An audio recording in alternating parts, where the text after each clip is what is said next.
সত্যি সত্যি মত যে আরএসএস আর বিজেপি আসলে এক? দেখো, আরএসএস বিজেপি আসলে একের থেকেও বড় কথা, এখানে আবার ওদের কাছ থেকে কতগুলো জিনিস খুব শেখার রয়েছে।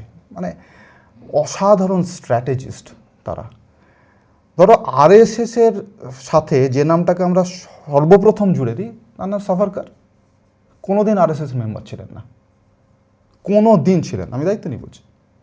উনি হিন্দু মহাসভা ছিলেন, হিন্দু মহাসভাই করেছেন। কিন্তু মজার কথা হচ্ছে আরএসএসের প্রত্যেকটা যে হয়েছে, কনফারেন্স হয়েছে, তাতে সভাপতিত্ব করেছেন উনি।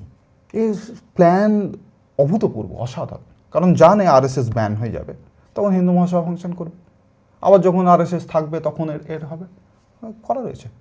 মানে বিজেপি সামনে ইলেকটোরাল পলিটিক্স করবে, তার পেছনের যেটা, সেই পেছনেরও আরও একটা পেছন করে রেখে দেওয়া রয়েছে। না, বিজেপি তো নতুন পার্টি, মানে বিজেপি তো সেই জনসংঘ তার আগে জনসংঘ, এটা তো পার্টির ফ্রন্টটা চেঞ্জ হয়। হ্যাঁ, কিন্তু আমি বলার চেষ্টা করছি যে আরএসএসকে ওদের এত স্ট্র্যাটেজিস্ট যে আরএসএসকে যাকে দিয়ে তুমি কাউন্টার করবে, সাভারকার, সেই সাভারকার কিন্তু আরএসএসের ঘোষিত সদস্য নন। উনি কোনোদিন প্রাথমিক সদস্যপদ আরএসএসে গ্রহণ করেননি, কোনোদিন ছিলেন না।